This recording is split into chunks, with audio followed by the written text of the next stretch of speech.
Hey everyone, in this video I'm going to show you how to make a beautiful, deliciously zingy, 100% sugar-free lemon mousse cake.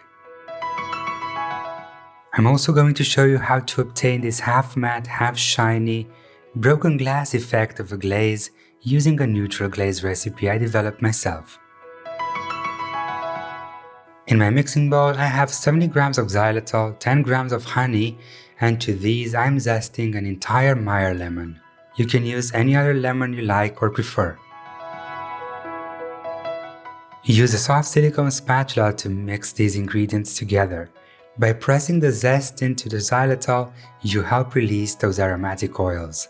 And this is how your mixture should look. At this point, it's okay to add the lemon juice, 30 grams, and use a whisk to continue mixing.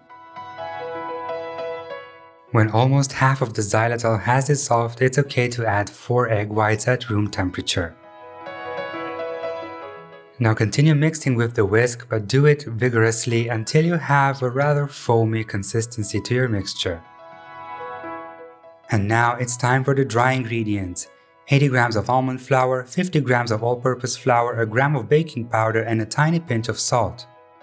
Use a small whisk or a fork to mix them together and then add them to the wet ingredients. The whisk makes it easy for you to obtain a homogeneous mixture in no time. And the final addition, to really make this base a Financier, 80 grams of butter, slightly warm. If your kitchen isn't very warm when you make this, your mixture will thicken, but don't worry. That's perfectly fine. When it's homogeneous, add 5 grams of olive oil. And what the olive oil does is keep the cake very moist. Continue mixing until the batter is homogeneous, and then you can give your whisk a break. Now take a soft silicone spatula to scrape the sides and bottom of the bowl and give the batter a few folds, just to make sure that it doesn't have any lumps. Get the Financier batter into an 18 cm silicone mold. If you don't have one, you can use a pastry ring or a springform pan. Just make sure you grease it and line it with parchment paper. Level the surface with the spatula and then tap the mold against your work surface to release any big air bubbles that might still be trapped inside. Bake the lemon Financier for 40 minutes at 160 Celsius with the fan on. Let it cool down to room temperature in the mold. The lemon Cremeux starts with 2 gelatin sheets hydrated in ice-cold water. And here I have the 4 yolks from the whites I used for the Financier, and to them I'm adding 120 grams of xylitol. I like to use a flat sauce whisk to mix them very well until their color lightens a bit. To the yolk mixture, I'm adding 200 grams of fresh lemon juice, and I prefer to strain it one more time. This is just to make sure that there aren't any seeds or tiny skins left in the juice. Now mix very well until you have a homogeneous mixture, and then take it to the stove.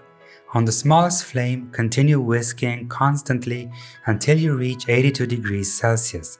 At this point, cut the heat.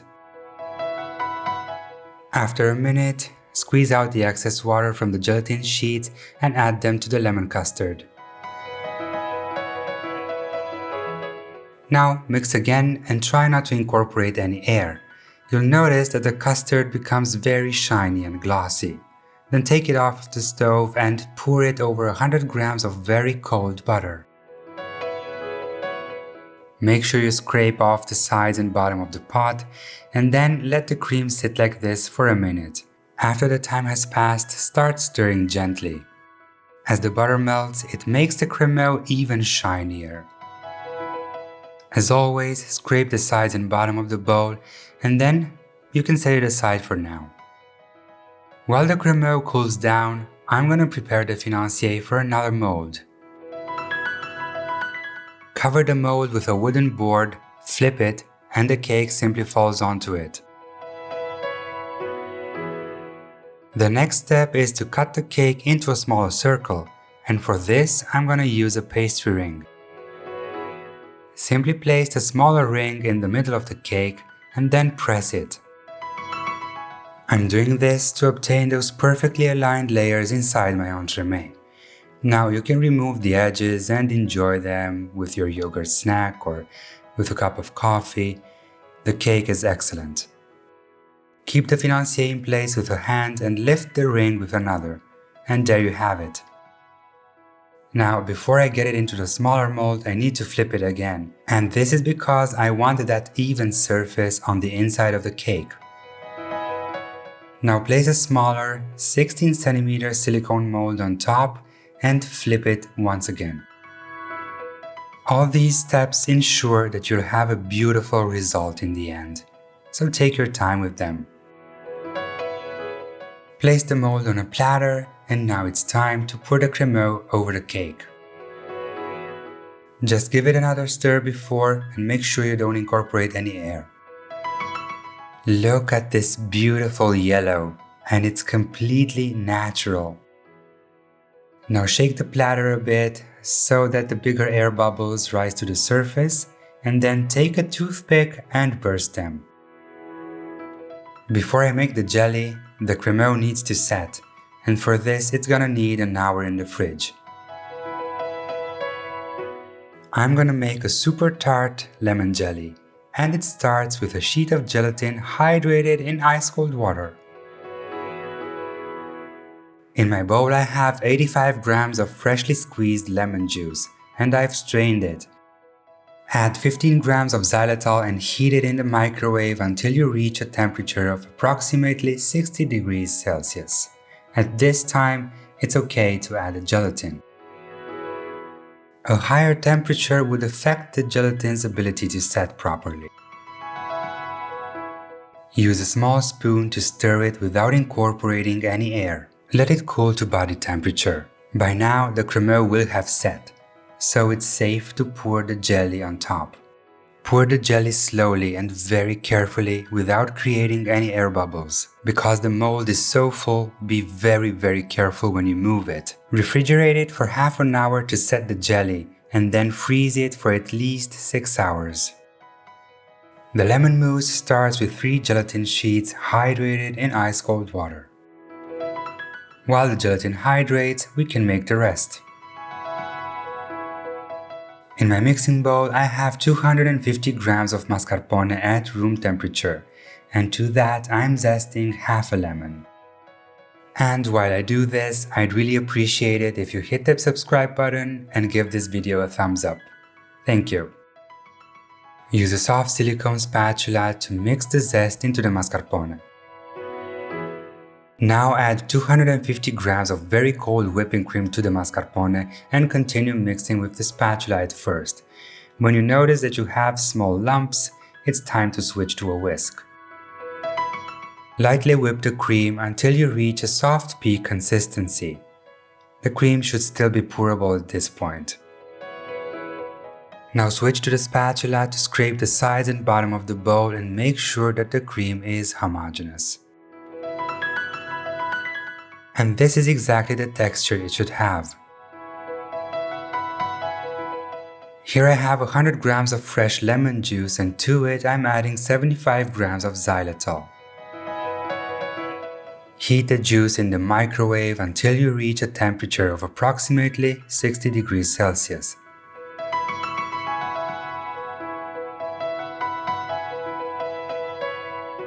Now you can add the hydrated gelatin sheets.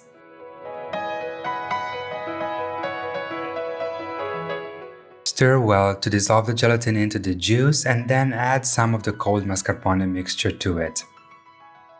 This will bring the temperature of the juice down, because if I were to add it like this, it would turn my mousse into a soup. It's best if you do this with a very small whisk or a fork.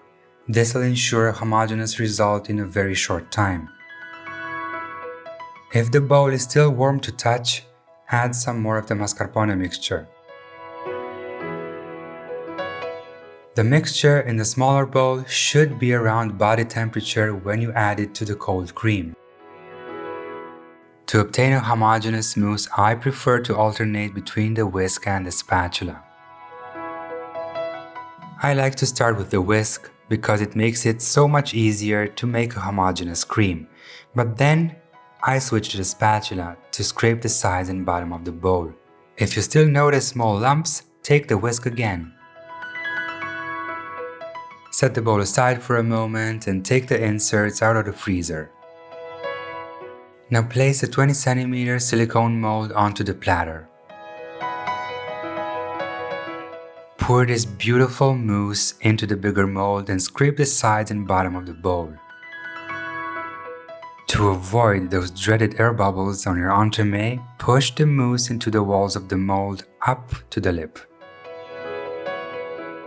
Take the frozen inserts out of their mold, admire your work, and then place the inserts with the cake facing you in the center of the mousse. This does require some level of precision, so be careful not to tilt the inserts.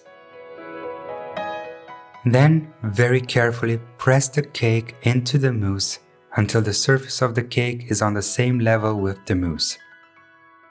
Use a small spatula or a spoon to remove the excess mousse. Refrigerate the entremet for 30 minutes to set the mousse and then freeze it for at least 8 hours. To make the sealing glaze, you're gonna need 6 gelatin sheets hydrated in ice cold water. While the gelatin sits, we can make the base of the glaze. In my double bottom pot, I have 100 grams of glucose syrup, and to it I'm adding 200 grams of water. To obtain that semi-matte, semi-shiny effect, I'm adding a lot of lemon juice, 30 grams. And then 100 grams of xylitol. The lemon juice affects the setting ability of the gelatin, resulting in a thinner glaze, and this is how I obtain that effect. Take the pot to the stove and stir it gently while the liquid heats up.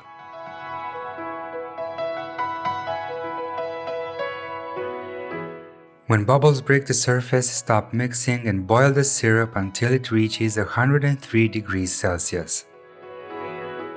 At this point, you can cut the heat and remove the foam from the surface. Then add a little gold shimmer if you want to. This is entirely optional, of course, but I do like the effect. After you stir in the coloring, let the syrup cool down to approximately 60 degrees Celsius. Now make sure you squeeze out the excess water from the gelatin. You really don't need more liquid in the syrup, and stir it in very gently without incorporating any air. And after incorporating the gelatin, cover the warm liquid with plastic wrap directly on the surface to avoid it from forming a skin, and let it cool down to 30-32 degrees Celsius. And now it's time to take the entremet out of its mold. First, loosen the silicone from the top, just pull it away from the cake, and then run your fingers against the inner lining of the mold. Then simply peel the mold away and voila! Here's your beautiful entremet. Pour the thin glaze at 30 degrees Celsius. The glaze is so thin because of all that lemon juice. Simply reduce the lemon juice to 5 grams and you'll have a thick and shiny, neutral mirror glaze. Use a small palette knife to remove the excess drippings from the base of the cake. To transfer the entremet to its serving platter, use 2 large offset spatulas and simply move it. Remove the spatulas by holding the cake a little bit lifted and pulling them away alternatively. Thaw the cake in the fridge for at least 6 hours. The first element of the decoration for this entremet is a little bit more of that gold shimmer, and I'm applying it with a small brush from a little distance. Then, using the same brush, I am very gently painting on the surface of the glaze. I picked some fresh citrus flowers to place on top of the cake, and as you can see, some of them ended up in my eyebrows and I didn't notice, and then some leaves to enclose the base of the cake. And just in case someone's wondering, these are mandarin flowers and leaves. I don't have a lemon tree yet. Oh, and there was room for one more. And now it's finally time to serve this amazing entremet. Wipe the knife clean between cuts to reveal those beautiful layers. Now look at that. It's so beautiful, don't you think? There's a lot of work going into a recipe like this, but I promise you it's well worth it. I do hope you're gonna give it a try, and let me know in the comments below how it turns out for you. Until next time, dessert lovers,